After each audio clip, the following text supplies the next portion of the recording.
श्री वल्लभाधीश की जय। गिरिराज धरण की जय। श्याम सुंदर श्यामने महारानी की जय।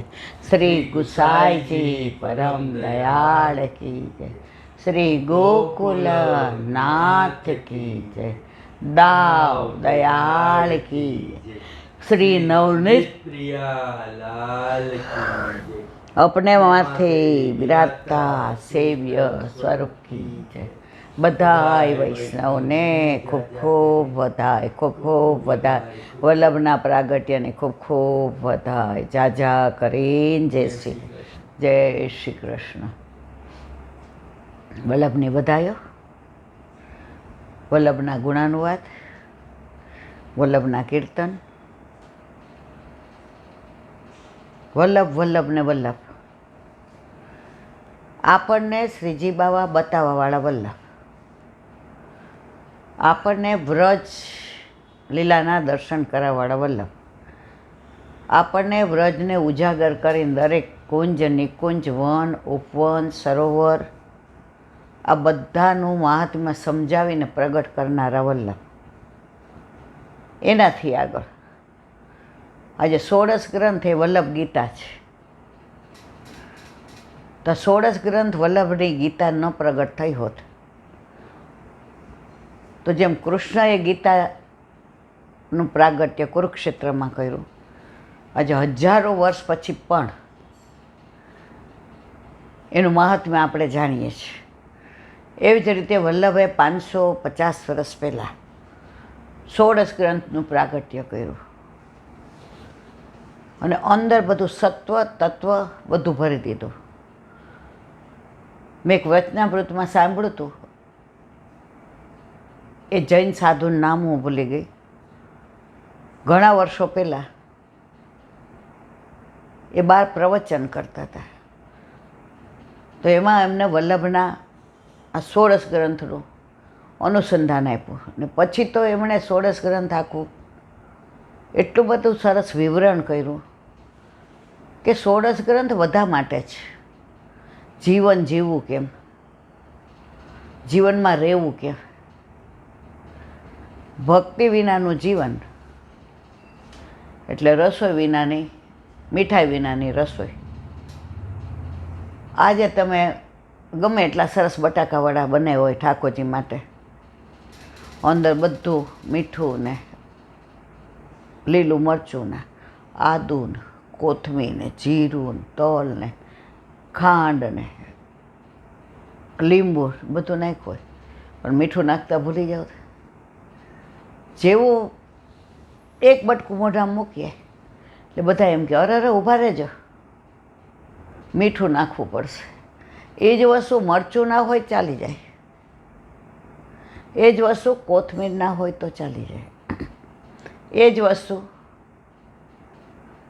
બટેકા સેજ મારા જેવા રહ્યા હોય તોય ચાલી જાય, પણ મીઠા વિના ના ચાલે.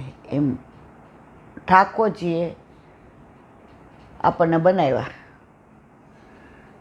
તો આપણે ગર્ભમાં બહુ ગભરાતા હતા, મૂંઝાતા હતા, નરક હતું. આપણે કીધું પ્રભુ બહાર કાઢો, બહાર કાઢો.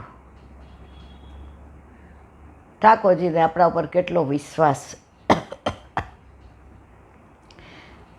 એણે કીધું બહાર બરાબર છે, પણ તું મારું ભજન કરીશ. આપણે કીધું આપ જેમ કહો એમ. ઠાકોરજી કે 3 વાર ભજન અને 1 વાર ભોજન. આપણે એવા તૈયાર, અને ઠાકોરજીએ તોય આપણને કીધું કાંઈ વાંધો નહીં, 3 વાર ભોજન અને 1 વાર ભજન. આ છેલ્લા 50-60 વર્ષથી તો ભજન જતું રહ્યું, ખાલી ભોજન જ રહ્યું. તમે જુઓ 100-90% ઘરે સાંજે બહારનું આવતું હોય, એમાં આપણે બાકાત નથી કાંઈ. આપણે કાંઈ બહુ ઉપરથી હારા આવ્યા છીએ એવું નથી, પ્રમાણમાં કદાચ ઓછું આવતું હોય, પણ આવે તો ખરું જ. તો બહારના મસાલા ને ખાવું ને પીવું. વલ્લભને ખબર હતી, અન્ન એવા ઓડકાર અને પાણી એવી વાણી. 84 બસુબાવની વાર્તા આવે છે, બધા જાણે છે એટલે મારે બહુ લંબાણથી નથી કહેવી, પણ 2 મિનિટમાં 2 ભાઈઓ હતા. એટલે ઠાકોરજી પધરાવીને વ્રજમાં જતા હતા. રસ્તામાં રાજભોગનો સમય થયો. એટલે પહેલાં તો ક્યાં આવું બધું હતું, દૂધે બહાર મળી જાય ને દહીં બહાર મળી જાય ને હોટેલમાં રહેવાની વ્યવસ્થા ને તમે પીછવાય ને આમ તેમ. તો રસ્તામાં ઝાડ સરસ આવ્યું, મોટું વડલો. એટલે ત્યાં એણે ઓલો ખેસ પાથરી દીધો અને એના ઉપર ઝાંપીજી પધરાવ્યા. સવારે નાહી ધોઈને તો નીકળાતા. એટલે નાના ભાઈને કીધું, એ કે તું બેસ, હું આ કૂવો દેખાય છે ને સામે, જળ ભરી આવું, જળ વિના નહીં હાલે. એ કે સારું ભાઈ, હું તૈયારી કરું. હા, એ કે કર તૈયારી. એટલે આણે તો બધી જે લઈ આવ્યા હતા ભેગી સામગ્રી એ તૈયારી કરી. હવે કલાકે આવ્યો નહીં એનો મોટો ભાઈ. એટલે આને ચિંતા થઈ કે આ અજાણ્યો એરિયા, બપોરનો સમય, હવે કરું છું. ઠાકોરજીને જો પ્રભુના તત્સુખનો વિચાર. આપણે તો કેવું, ઠાકોરજીને ઘરમાં એમના હોય અને કોક આવે એટલે બહાર આવી જાય. એક વૈષ્ણવ ભુયંગદેવ રહેતા હતા, પહોંચી ગયા લગભગ 30 વર્ષ પહેલાં. ત્યારે આપણા ઘરે ઠાકોરજી પુષ્ટ થયેલા નહોતા, 26 વર્ષ પહેલાં જ પધાર્યા. હવે કાંઈક એમના NSC પાકતા હતા. એટલે 5 લાખ રૂપિયા મને કે તમે લેતા આવજો. મને એમની ઉંમર ખબર હતી અને એના વરને કેન્સર થયું હતું. એટલે મેં તો સાંજે દઈ જઈશ. તો કે ના ના બેન, તમે ઓફિસર કેવા ધક્કો. મેં તો વૈષ્ણવ છું ને, ઓફિસર પછી છું. એટલે હું ગાડી લઈને સાંજે એના ઘરે 5 લાખ રૂપિયા દેવા ગઈ. તો 2 માણા સેવામાં અંદર હતા. તો આપણા ઘરે ઠાકોરજી નહીં. એટલે બહાર આવ્યા, બહારનું આડું કર્યું. હિંડોળાનો સમય હતો, એના વર હિંડોળે ઝુલાવતા હતા. અને ધીમો ધીમો અવાજ કીર્તનનો આવે. એટલે પછી મેં કીધું, આ 5 લાખ રૂપિયા ગણી લ્યો. એ કે બેન, તમે આવું કેમ કહો છો? તમે લઈ આવ્યા એટલે અમે ગણેલા જ છે. પછી કે ઊભા રહ્યો, કણકો લઈને જાઓ. એટલે મેં કીધું, ના તમે સેવામાં. તો કે ના, વૈષ્ણવ આવે તો ઠાકોરજી રાજી દે. પછી એના વરને કીધું, એ કાંઈ ઈલાબેન પૈસા લઈને આવ્યા છે. તો એનો વર બહાર ન આવ્યા. એટલે આ બેને જરા જોરથી, એટલે પ્રેમથી, એ કે અલા સંભળાતું નથી, આ ઈલાબેન પૈસા લઈને આવ્યા, જય શ્રી કૃષ્ણ કરવા તાવ.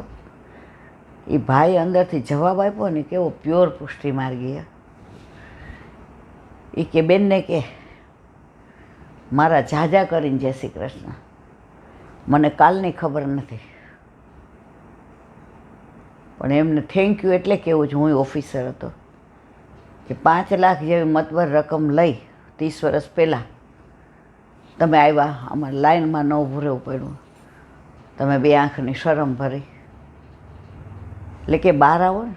તો એ ભાઈ જવાબ શું આપ્યો, સાંભળ, ઠાકોરજી હિંડોળામાં ઝૂલે છે, હજી કીર્તન ગાઉં છું. હવે હું ત્યાં આવું તો ઠાકોરજી હિંડોળામાં એકલા હોય કે નહીં? અને ઝૂલતા હોય અને ખેલી જાય તો કીધું. એટલે હું જરા વિચારમાં પડી જાય તો એમ. એટલે ઓલા બેન કે 5 મિનિટમાં શું? એ ભાઈ જવાબ આપ્યો, છોકરાને 1 મિનિટમાં પડતા વાર ન લાગે. મારો લાલો તો હજી ઘૂંટણિયા ભર ચાલતાય નથી શીખો.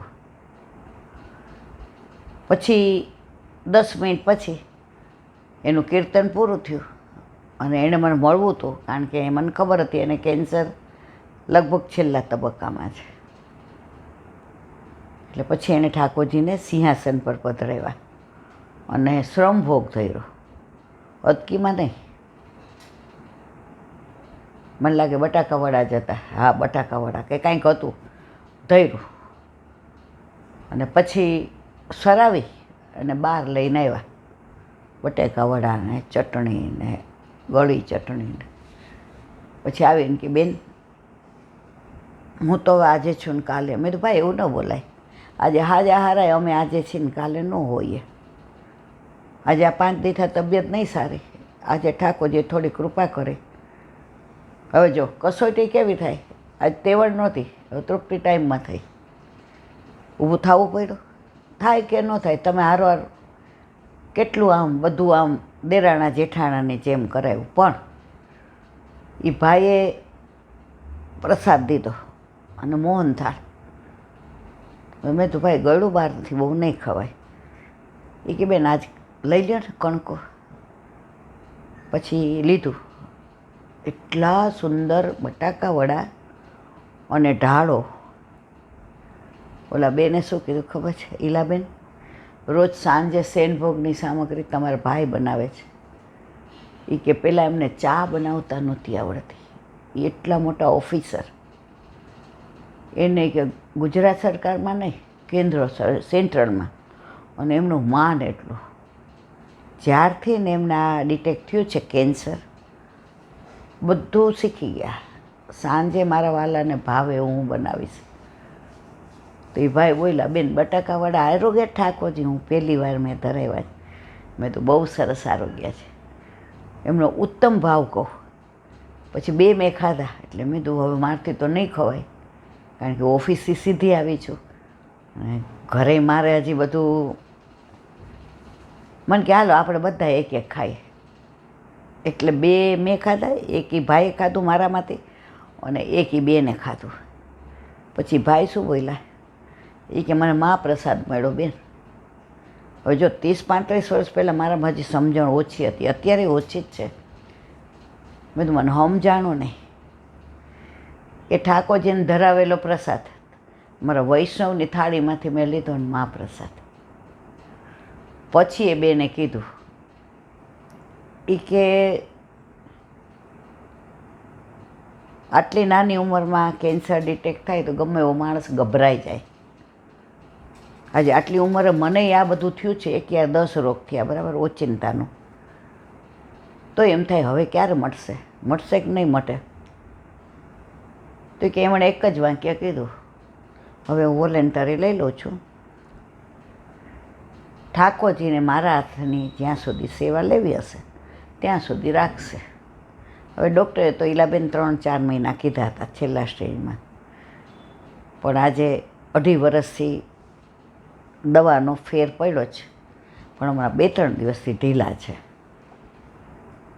એટલે મેં કીધું ભાઈ તમે તો હિંડોળામાં હતા તો ઠાકોરજી. એ કે બેન વાત કરું, મારા દાદા ને મારા બાના ઘરે વર્ષોથી ઠાકોરજી અને 8 યામની સેવા, અને અમે પ્યોર વૈષ્ણવ વાણિયા, અને જેટલા બાળકો આવે સૌરાષ્ટ્રમાં અમારા ઘરે ઉતરે. એટલે અમે મોટા થયા છીએ વલ્લભપુર ભેગા, અમે ઠાકોરજી ભેગા મોટા થયા છીએ, અમે વૈષ્ણવ ભેગા મોટા થયા છીએ. એટલે અમને એવું શીખવાડવામાં આવ્યું કે આપણા સુખનો વિચાર નહીં કરવાનો, ઠાકોરજીના સુખનો. તો ત્યારે મને આટલી બધી પ્રભુ સાક્ષાત છે એવી ખબર નહોતી. પણ આ વૈષ્ણવનો સંગ જુઓ. મને કે હિંડોળામાં ઝૂલાવતો તો બાળકને કેવું થાય ખબર છે, હિંડોળામાં ઝૂલતા ઝૂલતા લાંબા હિંચકા ખાવાનું મન થાય, મોટા ખાવાનું મન થાય, પગ આમ. અને આ લાલા તો આપણા આટલા છોટા છોટા છે, ખેલી જાય તો 10 મિનિટ વાત કરી અંદર ગયા, સવારે ખબર પડી કે રાતના જ લીલામાં પહોંચી ગયા હતા. ઠાકોરજીને પહોંચતા પહોંચતા પ્રસાદ લઈ લીધો. પછી એણે એના ઘરવાળાને કહ્યું કે સાંભળ, હવે જો તને મેં બધું કહી દીધું છે, મારી એક ઈચ્છા છે કે દીકરો જુદો રહે ભલે રહે, અનુકૂળ નથી કાંઈ વાંધો નહીં, પણ તું ઠાકોરજીને ગ્વાલ મંડળીમાં ન પધરાવતી, તારાથી થાય એટલું ગુરુદેવની આજ્ઞા લઈને કરજે. પછી અમે ગયા બેસવા.